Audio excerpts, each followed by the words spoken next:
Thiruvananthapuram നെയ്യാറ്റിൻകരയിൽ biscuit കഴിച്ചതിന് പിന്നാലെ 1 വയസ്സുകാരൻ കുഴഞ്ഞു വീണ് മരിച്ച സംഭവത്തിൽ പിതാവ് കസ്റ്റഡിയിലുണ്ട്. കാഞ്ഞിരകുളം സ്വദേശി ഷിജിലിനെയാണ് പോലീസ് കസ്റ്റഡിയിലെടുത്തത്. ഷിജിൽ നൽകിയ ബിസ്ക്കറ്റ് കഴിച്ചാണ് കുഞ്ഞ് കുഴഞ്ഞു വീണ് മരിച്ചത്. പോസ്റ്റ്മോർട്ടം റിപ്പോർട്ട് ലഭിച്ചാലേ മരണകാരണം വ്യക്തമാകൂ എന്നാണ് പോലീസ് അറിയിക്കുന്നത്. അതുപോലെ തന്നെ കുഞ്ഞിന്റെ കൈക്ക് 2-3 ദിവസങ്ങൾക്ക് മുമ്പ് പരിക്കേറ്റതിലും ദുരൂഹത തുടരുകയാണ്. സമഗ്രമായ അന്വേഷണത്തിലേക്ക് കടക്കുകയാണ് പോലീസ്.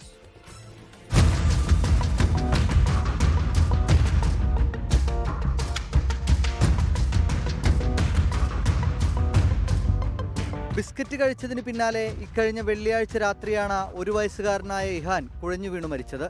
പിതാവ് ഷിജിൽ വാങ്ങിക്കൊണ്ടുവന്ന ബിസ്ക്കറ്റ് ഭാര്യ കൃഷ്ണപ്രിയ കുഞ്ഞിന് നൽകിയതിന് പിന്നാലെയാണ് കുഴഞ്ഞു വീണത്. നെയ്യാറ്റിൻകര ജനറൽ ആശുപത്രിയിൽ എത്തിച്ചെങ്കിലും കുഞ്ഞു മരിച്ചു. മരണത്തിൽ ദുരൂഹതയുണ്ടെന്ന ആരോപണവുമായി കൃഷ്ണപ്രിയയുടെ ബന്ധുക്കൾ രംഗത്തെത്തിയതിനെ തുടർന്ന് മാതാപിതാക്കളെ നെയ്യാറ്റിൻകര പോലീസ് കസ്റ്റഡിയിലെടുത്ത് ചോദ്യം ചെയ്തു. വായിൽ നിന്ന് നുരയും പതയും വരികയും ശരീരം തണുത്ത് ചുണ്ടിന് നിറവ്യത്യാസം വരികയും ചെയ്തതായി കൃഷ്ണപ്രിയ മൊഴി നൽകി. പിന്നാലെ മാതാവിനെ വിട്ടയച്ചു. ഷിജിലും കൃഷ്ണപ്രിയയുമായി കുടുംബ പ്രശ്നങ്ങൾ നിലനിന്നിരുന്നതാണ് സംശയം ബലപ്പെടാൻ കാരണം. അകന്നു കഴിയുകയായിരുന്ന ഇവർ വീണ്ടും ഒന്നിച്ച് താമസിക്കാൻ തുടങ്ങിയിട്ട് ആഴ്ചകളെ ആയിട്ടുള്ളൂ. കുഞ്ഞ് നിലത്തു വീണോ എന്ന് അത്യാഹിത വിഭാഗത്തിലെ ഡോക്ടർ രക്ഷിതാക്കളോട് ചോദിച്ചെങ്കിലും ഇല്ല എന്നായിരുന്നു മറുപടി. എന്നാൽ ഒരാഴ്ച മുമ്പ് കുഞ്ഞു വീണ് കൈക്ക് വളവുണ്ടായത് കാരണം കാരക്കോണം മെഡിക്കൽ കോളേജിൽ നിന്ന് പ്ലാസ്റ്റർ ഇട്ടിരുന്നു. വയറിൽ ക്ഷതമേറ്റിരുന്നതായി സംശയമുണ്ട്.